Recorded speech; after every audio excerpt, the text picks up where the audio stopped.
How's your mother? Humphrey Partridge stood by the open door of the second bedroom. There was a smile on his lips as he looked at the empty bed. "It's all right, Mother. Just the post," Humphrey Partridge called from the bottom of the stairs as he opened the door to the village postman. "There's a package for you, Mr. Partridge," said Reg Carter, putting his hand on the door. "From a garden centre, it says on it. Roses, I think." "Yes," said Partridge, trying to close the door. "It's the right time of year for planting roses, is it? November?" "Yes." "How's your mother?" Reg went on.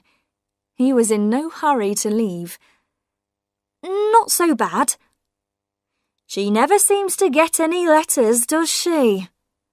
"No. Well, when you reach that age, most of your friends are dead."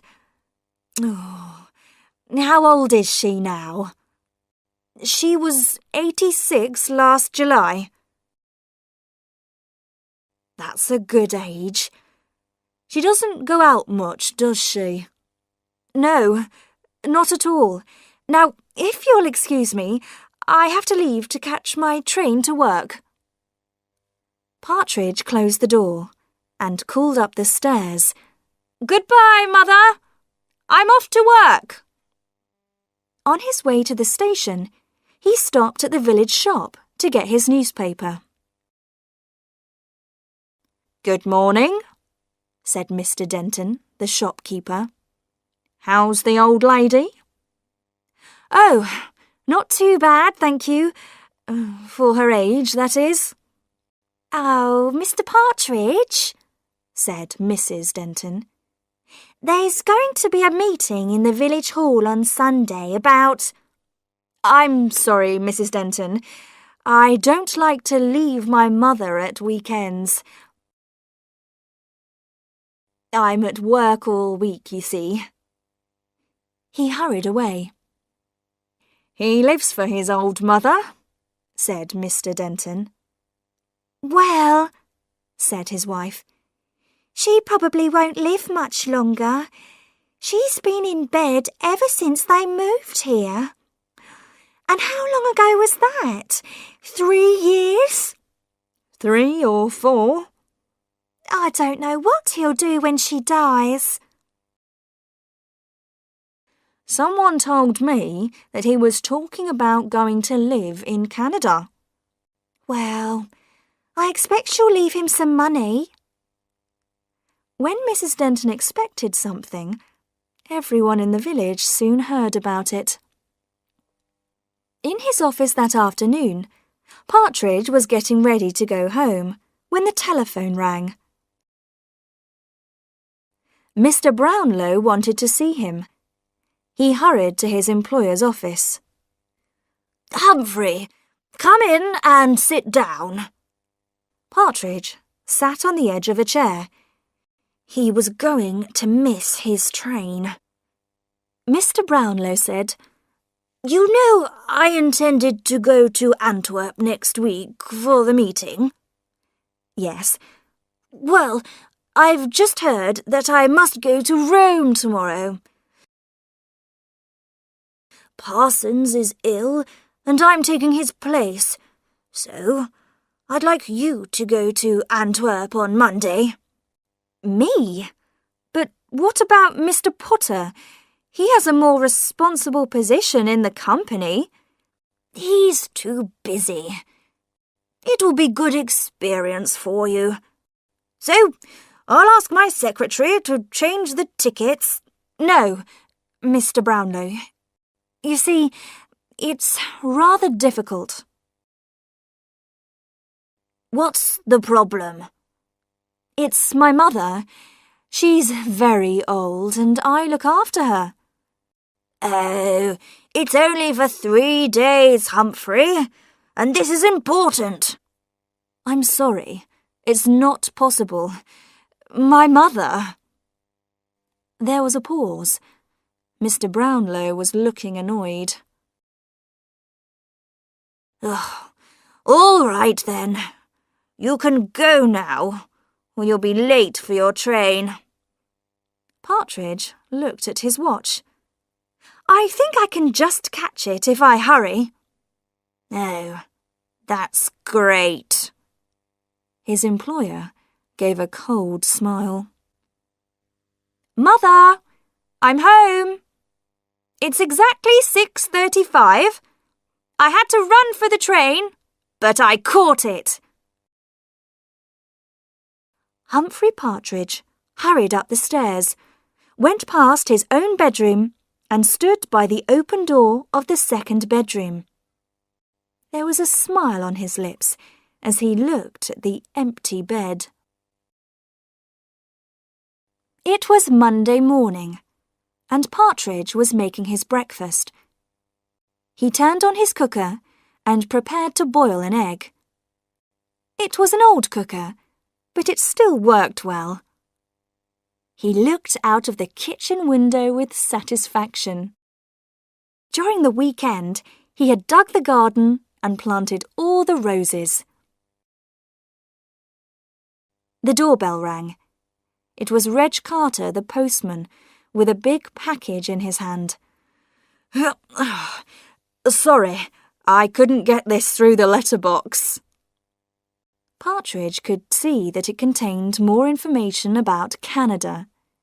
He would enjoy reading that on the train. "Oh, and there's this letter too, but nothing for the old lady. Is she all right today?" "Fine, thank you." Partridge managed to shut the door behind the postman. He opened the letter. When he saw what was in it, he sat down at the bottom of the stairs, feeling weak with shock. He had won a large sum of money in a competition. "You wanted to see me, Partridge?" "Yes, Mr. Brownlow." "Well, be quick then. I've just flown back from Rome." "I've come to tell you I'm leaving." "You mean you want to leave the company? This is sudden." "Yes, I'm going abroad, to Canada, with my mother." "Well, you can go in a month. I need a month's notice." "Is it possible for me to go sooner?" Mr. Brownlow suddenly lost his temper. Yes, go today." Partridge got home before lunch, feeling pleased. He had telephoned a man who had agreed to sell the house for him, and he had completed the forms necessary for living in Canada.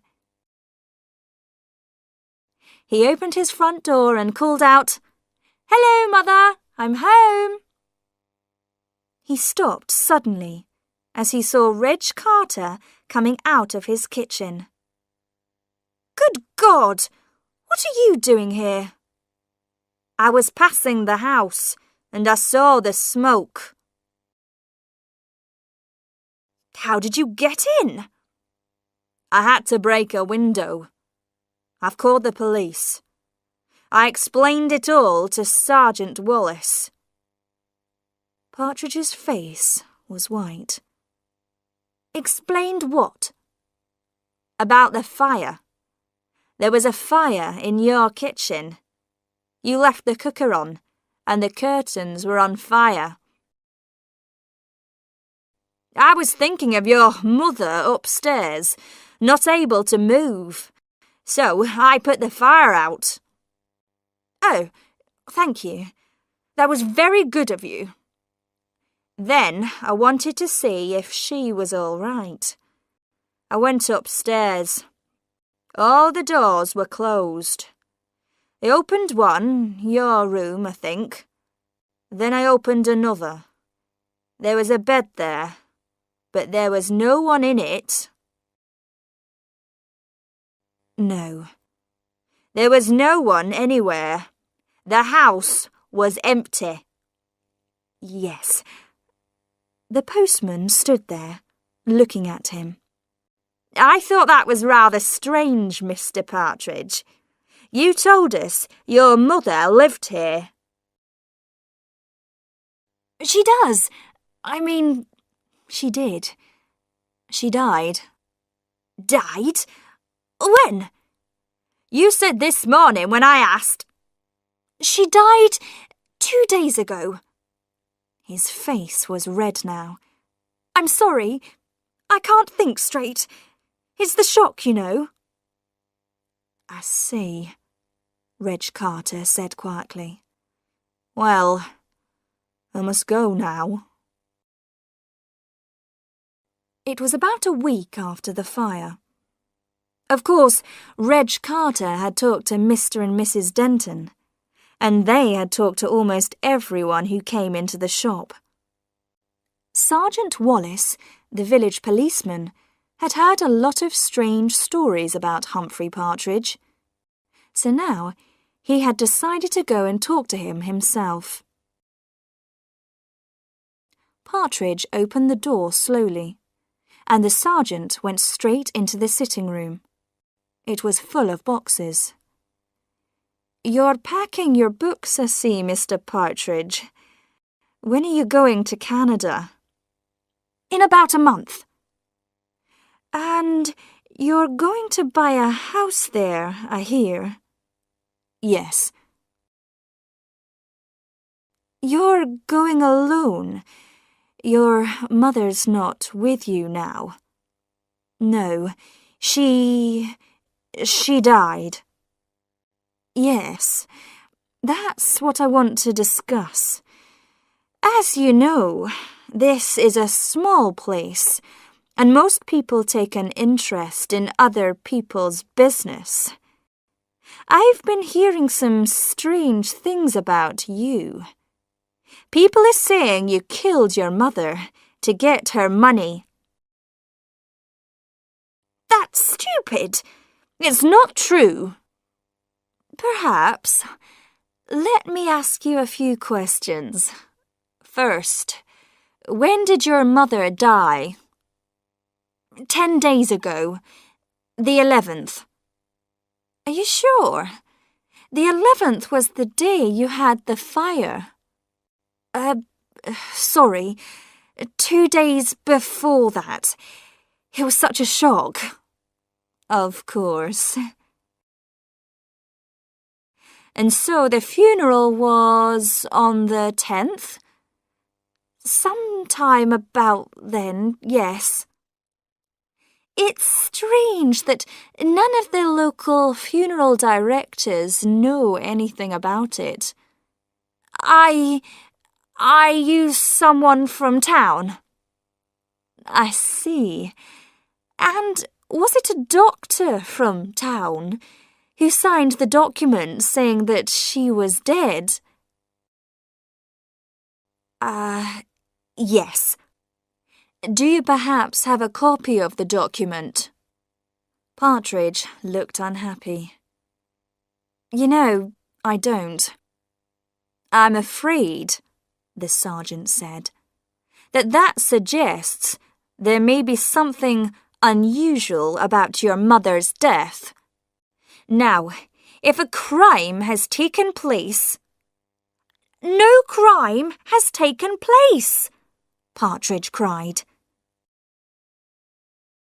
"I haven't got a mother. I never saw my mother. She left me when I was 6 months old, and I grew up in a children's home." "Then who was living upstairs?" "Nobody. I live alone. I always have lived alone. I hate people. People are always asking you questions. They want to come into your house, take you out for drinks. I can't stand it. I just want to be alone." Sergeant Wallace tried to stop him, but now Partridge couldn't stop. "But people don't allow you to be alone. you have to have a reason. So, I invented my mother. I couldn't do things. I couldn't see people because I had to get back to my mother. I even began to believe in her and talk to her. She never asked questions. She just loved me and was kind and beautiful. Now you've all killed her. Sergeant Wallace took a moment to organise this new information. So, you're telling me there never was any mother? You didn't kill her because she wasn't here. And how do you explain that you suddenly have enough money to go to Canada and buy property? I won a competition. I got the letter on the morning of the fire. That's why I forgot to turn the cooker off. I was so excited. I see. Sergeant Wallace got up and moved across to the window. You've been digging the garden, I notice. Yes, I put those roses in. You plant roses when you're going away? A few days later, there was exciting news in the village. Partridge had been put in prison, and the police had dug up his garden and taken up part of the floor in his house, but they hadn't found a body. Then the news came that he had been freed. It seemed that his strange story to Sergeant Wallace was true. There had been no one else living in the house. He had won a large amount of money. And Partridge's mother was living in Liverpool and had been in trouble with the police on several occasions. Partridge came back to his house and continued preparing for his move to Canada. 2 days before he was going to leave, in the early evening, someone rang his doorbell. It was December, dark and cold.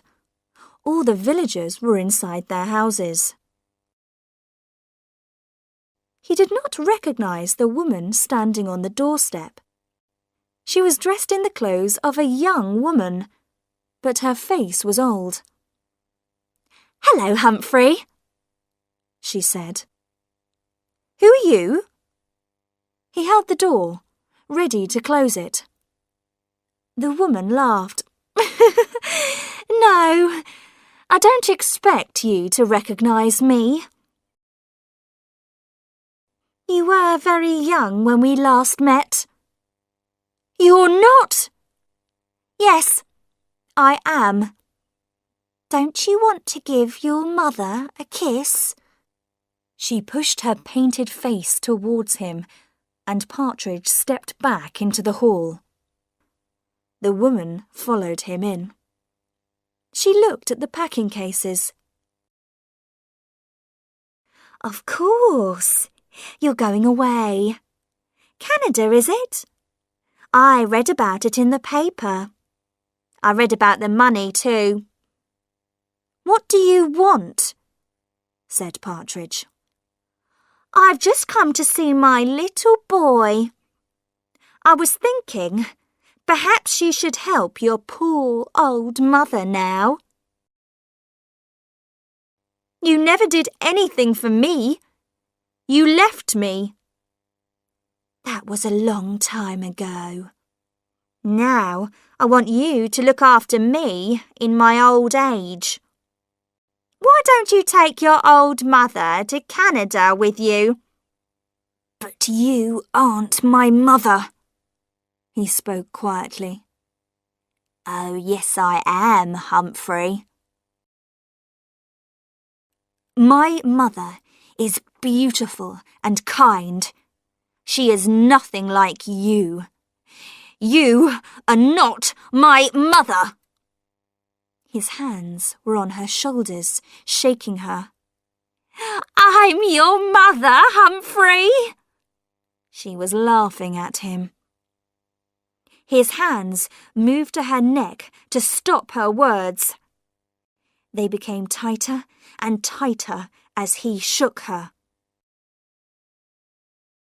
He opened his hands, and the woman's body fell to the floor. Her mouth opened, and her false teeth dropped out. Next morning, Humphrey Partridge went to the police station to see Sergeant Wallace. "Good morning, Mr. Partridge. What can I do for you?" "Sergeant, about my mother. I just wanted to tell you that I did kill her." "Oh, yes. And then you buried her in the garden?" "Yes, I did." "Fine." "I'm telling you, I murdered someone," Partridge said. "Listen, Mr. Partridge," said the sergeant. "I'm very sorry about what happened, and you can have a little joke if you like. But now I have other things to do, so—" "You mean I can just go?" "Do, please." "To Canada?" "Anywhere you like." "All right then, I'll go." He left the police station. Outside, Humphrey Partridge took a deep breath of air and smiled. "Right, Mother. We're going to Canada," he said.